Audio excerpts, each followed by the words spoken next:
대통령께서 말씀하셨어요. 탄핵하는 역사적 사건을 분명히 기록하라. 그리고 아무도 싸매지 마라. 그리고 어떤 놈이 탄핵했는지 기억하라고 말씀하셨기 때문에 그때 우리가 가만히 있었던 겁니다. 아세요? 저라도 죽어서 낱낱이 이들이 잘못한 것을 고해 바치고 저라도 자결하겠습니다. 그렇게 말씀드렸더니 무슨 소리냐? 젖 먹던 힘까지 다해서 이 어려운 탄핵 정국을 이겨낸다면 위대한 태국기를 사랑하는 여러분들의 승리의 찬가의 날이 올 것이다 말씀하셨습니다. 여러분, 오늘 이 순간서부터 여러분과 함께 앞장서서 조원진 대표와 함께 그 일에 매진하겠습니다. 여러분, 오늘 저는 홍문종 선배님이 생각하고 있는 빅텐트를 치겠습니다.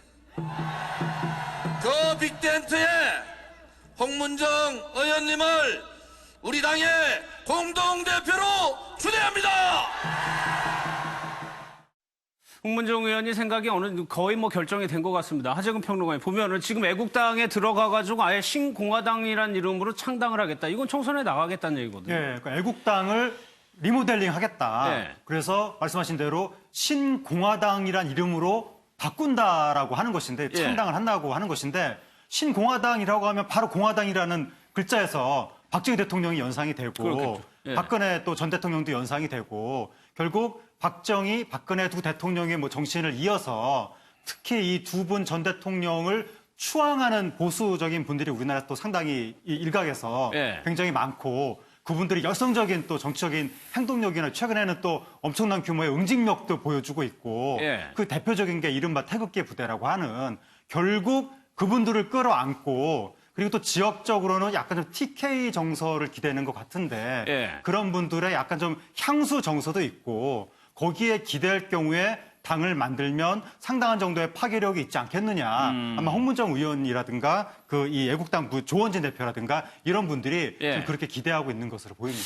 그러니까 누군가의 기치를 계승한다라는 의미. 그게 이제 박정희 전 대통령하고 박근혜 전 대통령인데 조혁진 변호사께서는 파괴력이 어느 정도나 될 거라고. 일단 예. 제 생각은 대한애국당이 당명으로는 더 좋고요. 그다음에 굳이 공화당이라는 이름을 쓰려면 예. 신민주공화당이 돼야 돼요. 왜냐하면 박정희 전 대통령이 창당한 당은 공화당이 아니고 민주공화당이거든요. 공화당을 누가 만들었느냐? 예. 신동욱 씨가 만들었어요. 신동욱 씨가 2014년 5월 달에 만든 거거든요. 그럼 그냥 신공화당 해버리면은 그 신동욱 씨가 만든 물론 이제 박정희 전 대통령이 사위일 수 있지만 예. 그 사람이 만든 당을 잇는 그런 당이 되니까 굉장히 우스워지는 거고 더군다나 지금 공화당이 아직 없어지지도 않은 것 같거든요. 그러니까 굳이 이제 박정희 대통령, 박근혜 대통령, 전 대통령을 예. 이렇게 어떻게 끼워 보려고 하면 제가 추천드리기는 신민주공화당이 훨씬 낫겠다 이 생각입니다. 알겠습니다. 파괴 영향 볼게요. 김용태 의원 같은 경우에는 거의 없다. 태풍 속에 차찬 속에 태풍이다고 하는데 또 홍문종 의원은 4, 50명 줄 서라 대기표 뽑아주겠다 이렇게 얘기하고 있거든요. 그렇게 얘기하고 있는데 당장은 지금 당장은 김용태 의원이 맞다고 저는 생각해요. 그러니까 무슨 말이냐면 지금 당장은 그 홍문종 의원이 나온다고 해서 거기 4, 50명이 따라 나올 가능성은 거의 없다고 저는 봅니다. 예. 거의 없고요. 이제 다만 가능성이라고 하면 총선을 앞두고서 정계개편이 일어나는 상황. 그리고 공천 과정에서 친박이 청산이 돼서 정말 아무도 공천을 못 받는 상황. 예. 그 상황이 나오면 달라질 수 있어요. 그러나 그때면은 대거 나올 수 있다. 그럴 수 있죠. 예. 그러니까 왜냐하면 국회의원들 입장에서는 본인의 당선이 가장 중요해요. 무슨 당의 무슨 그 진로 이런 것도 중요하겠지만 총선 때는 본인이 당선되느냐 안 되느냐가 가장 중요한 이슈일 수밖에 예. 없어요. 그러면 친박계라고 해서 만약 청산 대상이 돼가지고 공천에 다 탈락한다. 예. 그럼 마지막 도전을 어디서 해야 되면 또 해야 되는 거잖아요. 그분들이 국회의원을 그만할 거 아니라고 하면. 그러면은 결국은 이 대한애국당이라고 이제 나중에 신공화당으로 바꿀 줄 모르겠습니다만 그 대한애국당이라고 하는 당에 들어갈 가능성은 충분히 있다. 예전에도 2008년도에 예. 친박연대를 만들었었잖아요. 그때도 대거 탈락한 친박계 의원들이 거기 들어가서 만들어가지고 일정 부분 성공을 했어요. 성공했죠. 예. 이때는. 그래서 예. 그 당시에도 14석을 차지했거든요. 지역구 6석, 비례대표 8석. 그러면 박근혜 전 대통령의 이미지를 수용해서 또 할 거다라고 하는 전망은 충분히 가능하다. 다만 예. 지금 당장 홍문종 의원이 나온 상황 상황에서 그렇게 될 가능성 저는 낮다고 보면 홍문정 의원은 현재 재판받고 있어요. 그 문제가 어떻게 될지도 모르고 네. 친박에서 가장 앞장서 있는 분이기 때문에 공천을 그러니까 돌아오는 내년 총선에서 공천받을 가능성이 낮기 때문에 본인은 나왔다고 저는 개인적으로 생각하고 그런 어떤 상황이 아니라고 하면 본인이 자유한국당 내에서 그래도 공천이 받을 가능성이 아직 남아있다고 판단한다면 쉽게 떠나오지 않습니다. 왜냐하면 그게 자유한국당 내에 있으면서 2번 달고 나가는 것이 훨씬 유리하다고 판단하기 때문이죠. 그 결과를 보고 결정을 할 그럼요. 것이다. 근데 정혁진 변호사, 이때는요. 박근혜 전 대통령이 대권 주자였어요. 그럼요. 영향력이 있었죠. 네네. 지금 감옥에 들어가 있는 상황이란 네네. 말이에요.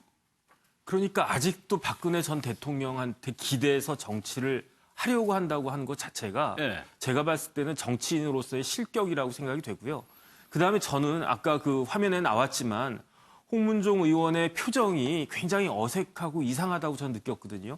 그러니까 홍문종 의원 같은 경우에는 사실 지금 지구당 위원장도 아니지 않습니까? 그러니까 진퇴양난이고 어쩔 수 없이 갈 데가 없어서 가는 것이 아닌가. 그러면서도 말은 이제 과거를 갖다가 빗대 가지고 괜찮다 이렇게 이야기하는데 네. 이 부분들에 대해서는 자유한국당 내에 있는 의원들조차도 아무도 공감을 하지 않을 것이다 이 생각이 듭니다.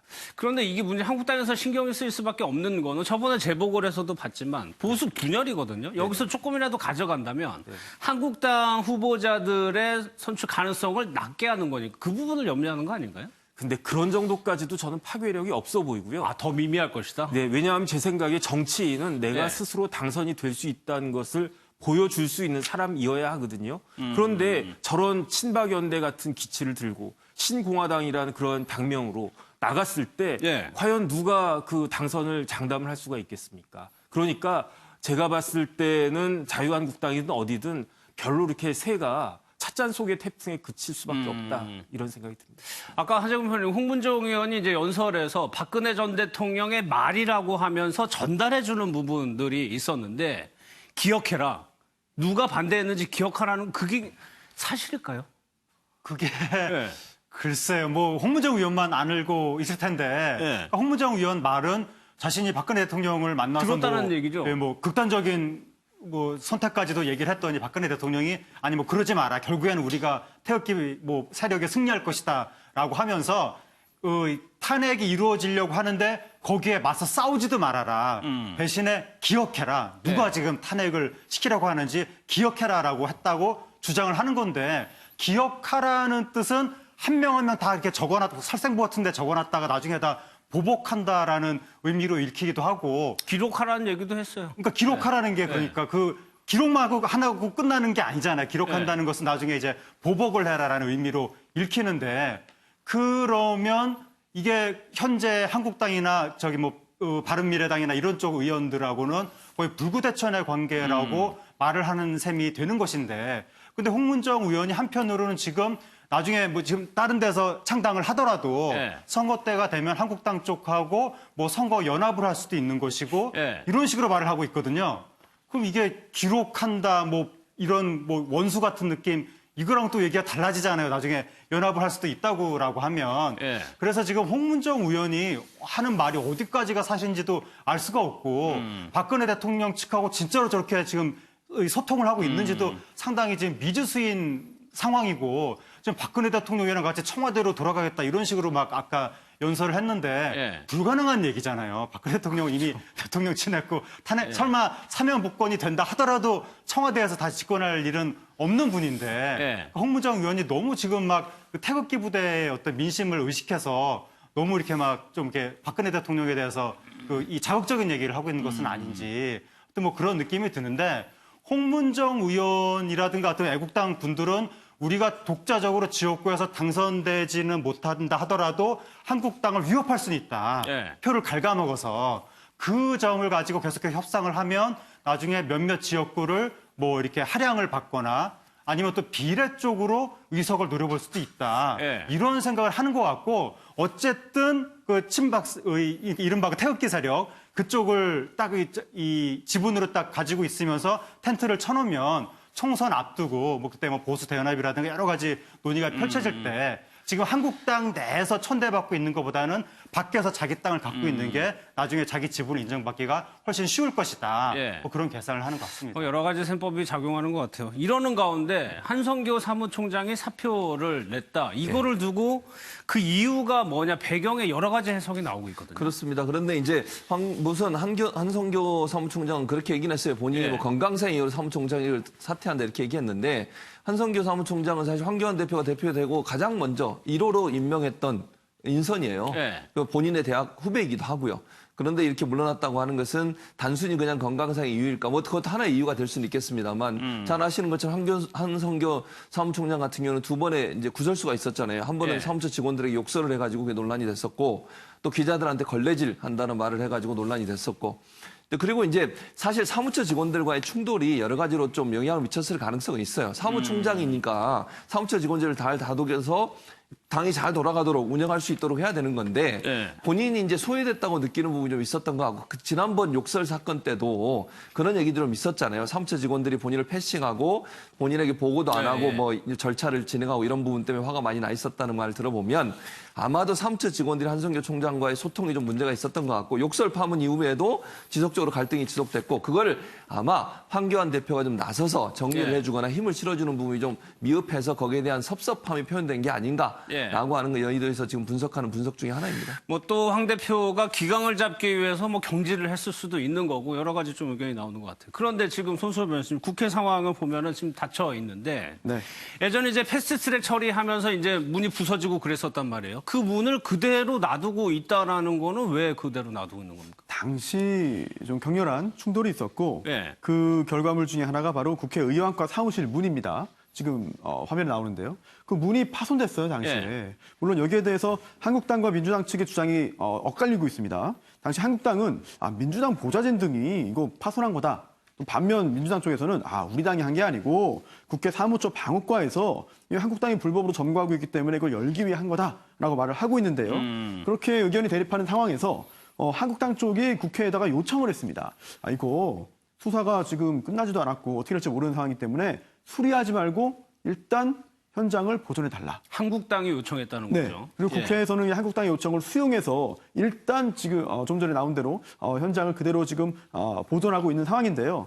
지금 경찰 수사가 뭐 속도를 내지는 않거나 또는 속도를 내지 못하고 있는 상황에서 언제까지 지금 저런 상황으로 놔둬야 될지. 근데 이렇게 놔두는 게 궁금합니다. 의미가 있습니까? 수사하는 상황에서? 큰 의미가 없다고 봅니다. 왜냐하면 물론 수사를 함에 있어서 누가 어떤 잘못을 했는지를 가리는 데는 저런 증거들이 중요하죠. 하지만 저런 결과가 발생했다는 거는 이미 영상과 사진과 그쵸, 증인들이 영상이 다 굉장히 있잖아요. 많아요. 네. 그리고 또 누가 어떻게 했는지에 대해서도 영상이 남아 있습니다. 또한 어떤 경위로 그런 행동을 했는지 역시 조사하면은 어렵지 않게 다 확인 가능하거든요. 그런 상황에서 저 현장을 보존하는 거는 그렇게 법적인 측면에서 큰 의미가 있는 것 같지는 않습니다. 정치적인 다른 의미를 두고 요청을 한 것 같습니다.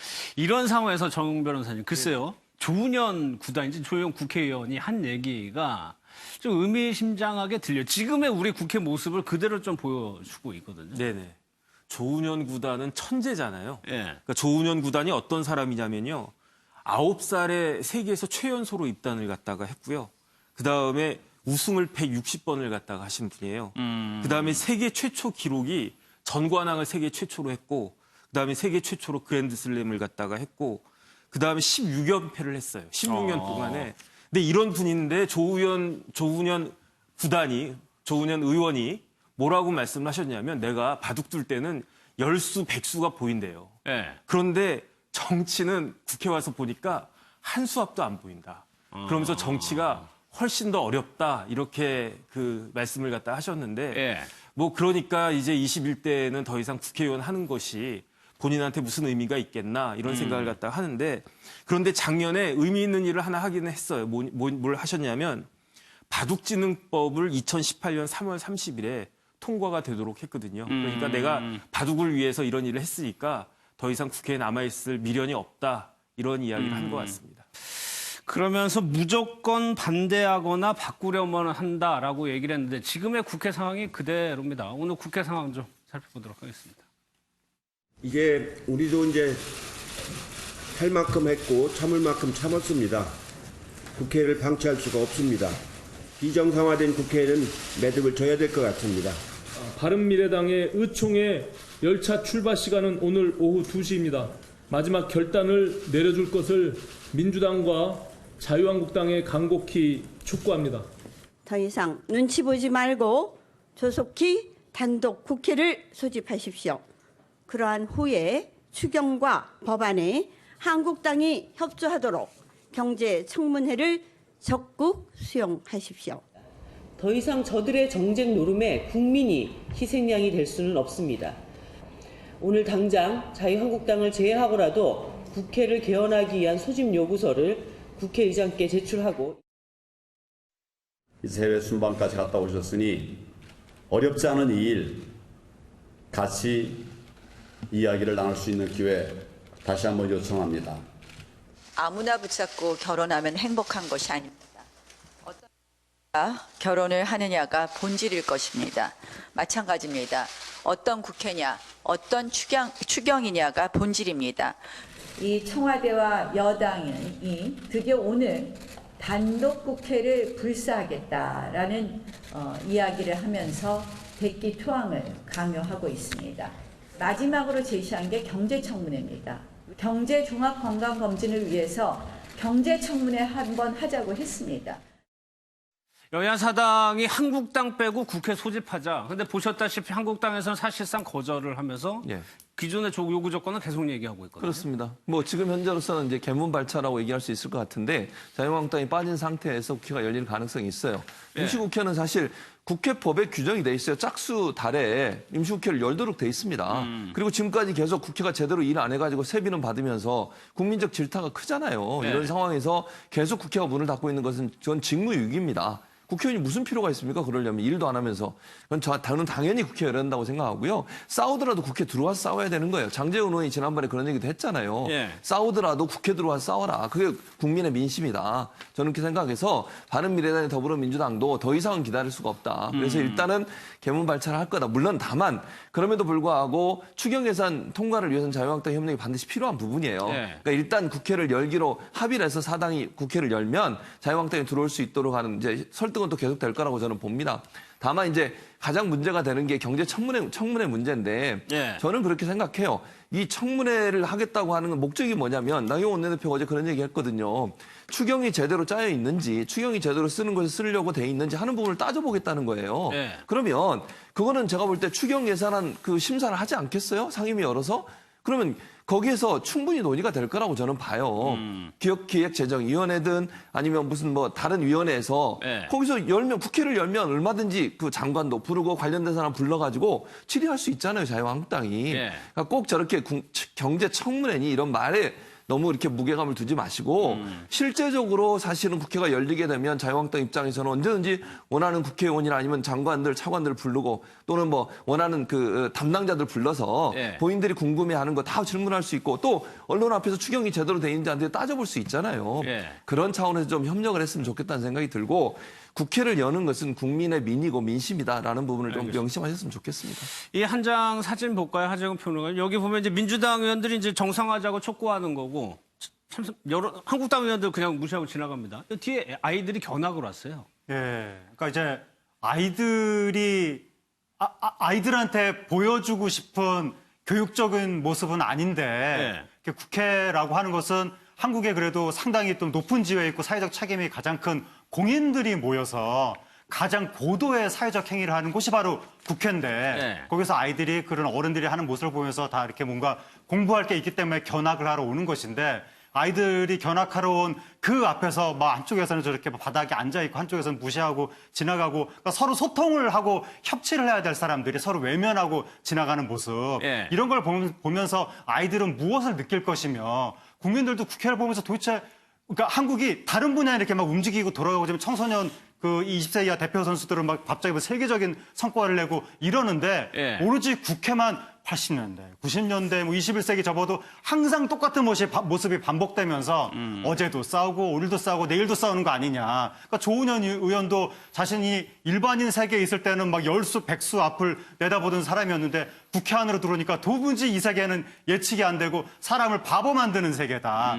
이거랑 비슷한 얘기를 과거 90년대인가 이주일 씨가 했었거든요. 국회에 들어와 보니까 뭐 사람 우스꽝스럽게 만들고 이상한 세계더라. 예. 코미디 잘 배웠습니다 이러고 나중에 불출마 선언했는데 조은현 씨도 요번에 불출마 선언하면서 국회에 들어오니까 사람이 합리적인 판단을 하지 못하고 다 당 지도부가 시키는 대로 해야 되고 오로지 상대편에 반대해서 싸움하는 그 로봇 병정 노릇만 해야 되고 이런 세상에서 무슨 내가 할 일이 있겠느냐라고 하면서 예. 불출마 선언을 했는데 하여튼 저런 사진 저런 모습을 보면서 국민들이 우리나라 정치에 대한 참 실망 예. 이런 마음이 더 깊어질 것 같습니다. 저 아이들이 저걸 보고 뭐라고 느꼈는지가 궁금하네요.